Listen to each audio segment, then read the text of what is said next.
So let's get into your reading here. I feel like the major focus for the next 7 days deals heavily with cooperation. Okay, I feel like you have somebody in your midst that is a little bit difficult to compromise with and to work with.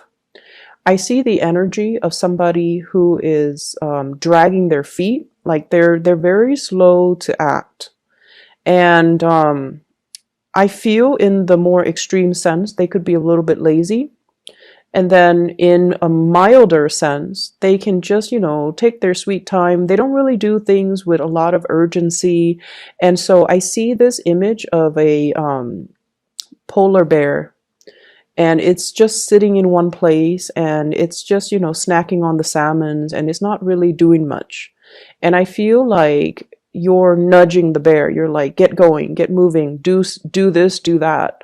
And I feel like the person is just taking their sweet time. They don't do things with a big sense of urgency. I feel like things around your home environment could be, not as clean, as orderly, and as organized as you need it to be in order to function. And I feel like this is your office. This can also be your home environment. I feel like somebody's leaving stuff out, dishes, dirty laundry, and they're not really pulling their weight or doing their due diligence to pick up after themselves and to, chip in with the housework. I also feel like there might be a lot of work from your end where the house chores and things like that is neglected.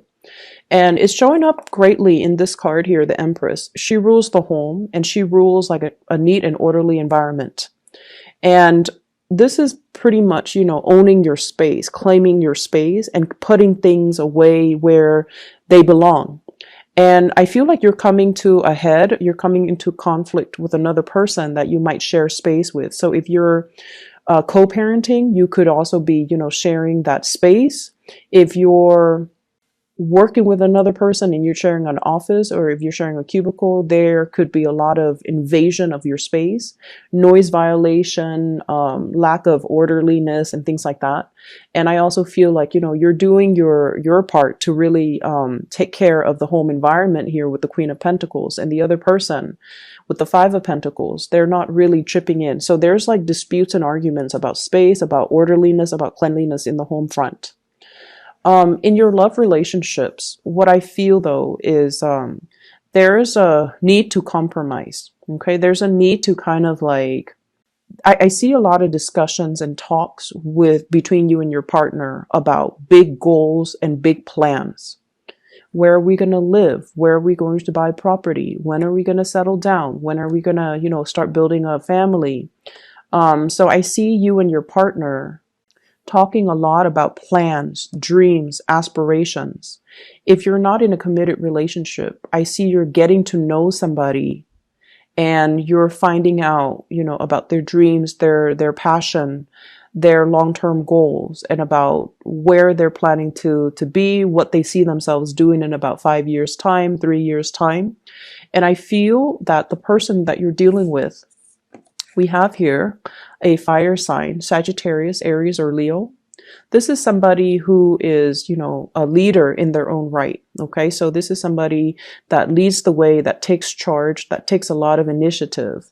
When it's in the reverse position, it's somebody who might be going through some type of inner conflict, or some type of they're experiencing some type of blockage in their own life, and they're questioning their sense of direction. They're questioning, what are my skills? What am I really good at? What do I really want to do?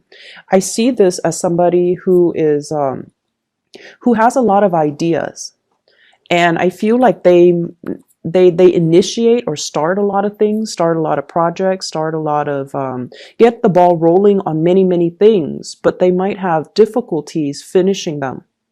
So you're dealing with someone who's a little bit scattered. And I feel like unless They take the time to really figure out their strengths, their weaknesses, their passions, and the things that they don't want to do.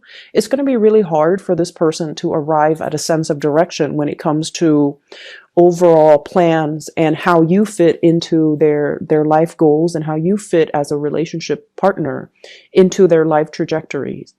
And if this is a partner already, I feel like, they're having some type of a inner, like a mini, I would say a mini crisis where they're still trying to figure out, things in their own lives. They're trying to wrap up one chapter of their lives. They're trying to finish up something.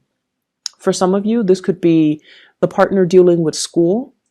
For others, it could be they're trying to get out of a divorce, or they're trying to separate themselves from, a situation like an ex, or finalizing some type of a divorce or separation with their ex-partner. And then for others, it's like they're trying to get published, they're trying to get things moving in that direction, just so that they can have that clarity and that certainty in their lives so that they can begin anew. And so I feel like there are a lot of discussions about, how we kind of fit together in each other's future plans. So there's a lot of compromise, there's a lot of discussions, and there's a lot of emphasis on building. Compromise is the key word here. So I definitely feel you've got somebody that you really care about, you want to build with. They want to build with you. They see a lot of potential in you, and they're trying to make things work. For some of you, I also feel like attraction and flirtation in the work environment, and you're trying to keep things very professional, mainly because there are other people around. And I feel like you're being really smart about it because, work for you, you guys are like the workaholics of the zodiac. And so work is always going to be on the front burner for you. And even if you feel like the attraction with a coworker, with a supervisor, with the boss, you're going to keep things, professional either way. But I do see this element about you talking to somebody a lot about projects, a lot about work, a lot about dreams, aspirations in the work environment, what you want to do for the next 3 years, how you're planning to, I hear like professional development. So there are a lot of discussions about that between you and a crush in a work environment as well. I'm also seeing a lot of energies here about family, okay? Healing like family issues, letting go of resentment, and I want to say agreeing to disagree. So like, don't beat a dead horse. If you've had conflict with a family member, I feel for some of you, you could be like a parent, and this can be your children. Or you could be the child and there might be conflict with the parents. I see one person constantly telling the other person what to do, just like somebody giving advice or telling the other person what to do unsolicited. And I feel like somebody patronizing another person and treating them like a child and not giving them the freedom to make their own mistakes and trying to steer them in the direction that you want to go rather than in the direction that they want to go. So this can be you to a child or a parent to you. So I feel like a lot of that, there's like resentment. And I feel like when you meet up with this person, for the first 10 minutes, things can go really, really well. Hey, how are you? I've been thinking about you. What have you been up to? And then past that 15-minute mark, conflict starts to arise. They would say something and you feel like it's a criticism, or you feel like it's you feel like it's kind of like them digging at you. But I don't feel that it's meant to be that way. I feel like they're just very concerned. And so don't get too defensive. Hear what they have to say and just envision yourself. A lot of the times when we deal with family members, we have too much history with each other. And so we know how to push each other's buttons. And then we automatically are always on the offense, on the defense with them because of the long history. And especially if it has been very contentious, if the relationship has been very problematic, and if there has been a lot of just resentment or misunderstandings, they can say something completely neutral and it just comes out, with the tone or the attitude or the demeanor of some past situation that you've experienced with them that left a sour taste in your mouth. So it triggers feelings that might not be positive, but I feel like you want to give this person the benefit of the doubt, and you want to just, approach them with an open hand that way, and an open heart and an open mind. That way you're not getting defensive or getting riled up over things that are over, I want to say, over imagined slights. Okay, so I hope that makes sense. The Five of Wands, this is once again conflict, and it's a person against a tree. Different species communicate differently, and so I feel like there has been a lot of misunderstanding between you and a person, and I feel like the distance, you might live far away from them, so you don't see them on a regular basis, but when you see them, it starts out fine for the first, few minutes, and then after that, it just descends into chaos. And there's they're trying to make amends. They're trying to do like a peace offering. They're trying to reach out just to communicate with you, just to see what you're up to, because they do care. And they're not looking for a fight. The tree is backing down. Okay, so the person's not really looking for a fight. And so I feel that you should, take what they say with a grain of salt, and let your guard down a little bit and don't be defensive. I feel like the distance between the two of you, and I also feel like this might be a family type of a contentious family relationship where you really, really care about each other. And the more you care, the harder it is to be objective, right? And so let your walls down, okay? She's got her mask on. She's listening to her intuition. She's got the sword in front of her. So she's kind of like got her walls up. And so the advice with this card is all about, listening to your higher self. Let go of the imagined slight, let go of the resentment, especially as it relates to, dealing with family members. I'm also seeing as well, this is the next 7 days is all about communication clearing up. Okay, so clearing up of old energy, clearing up of communication. You're talking to another person about plans for travel, and it is the holiday season here in the US. So I feel like there are a lot of travel arrangements, a lot of plans being hatched out between people. I'm going to come to see you. When are you available? And I see many of you are taking the time to see parents, which is great. Many of you are taking the time to host family gatherings, even offering up your space so that other people can come into your space. And I feel like in the spirit of opening up your space, opening up your home, opening up your heart, opening up your hands, I feel like it can be very conducive for healing and for, breakthroughs in communication. And especially if you're dealing with somebody that has been very, very difficult to read and difficult to reach, I feel that it's going to work itself out and it's going to be resolved very wonderfully. I'm also sensing here health issues when it comes to, I feel more of like a father figure. So reach out to your parents and, catch up on what they're doing, see if there's anything wrong with them, see if there's anything that they need.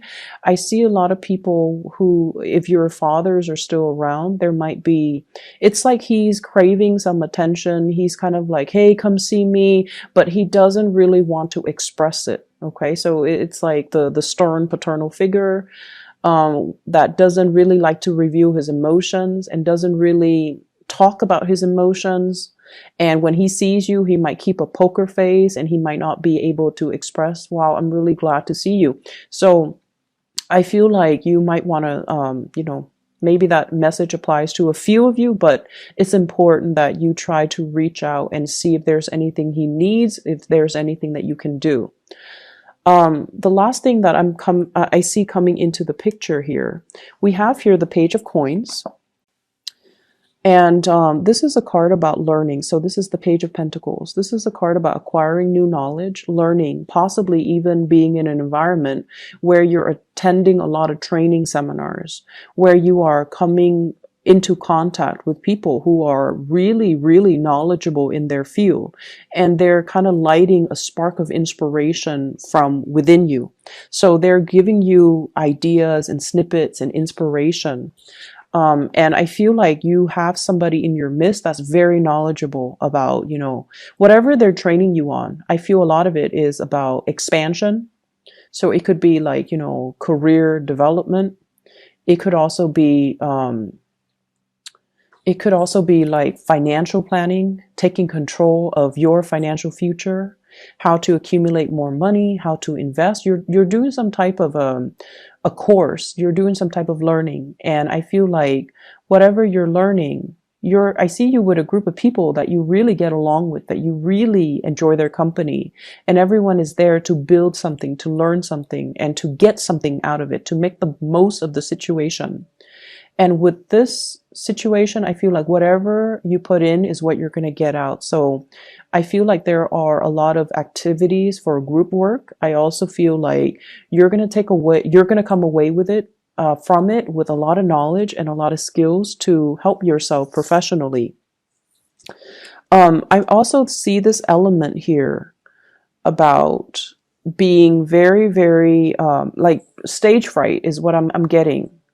Putting on a brave face, even though you might be experiencing stage fright or social anxiety, feeling like people around you have so much to offer and feeling like you might be lacking. This is a typical Virgoan trait, feeling like, you're not good enough, feeling like you don't have enough to offer, feeling like your voice doesn't matter, and feeling like, I don't know, I don't want to say it, I don't want to ask that question. What if people think, I'm being silly? What if people think I'm stupid? What if people laugh at me? So there's a lot of social anxiety if you're along with a big group of people and you're afraid to speak up, you're afraid to ask questions. Don't be. Whatever question that you have, I'm pretty sure other people have the same question. So it just takes one person to break the ice, okay?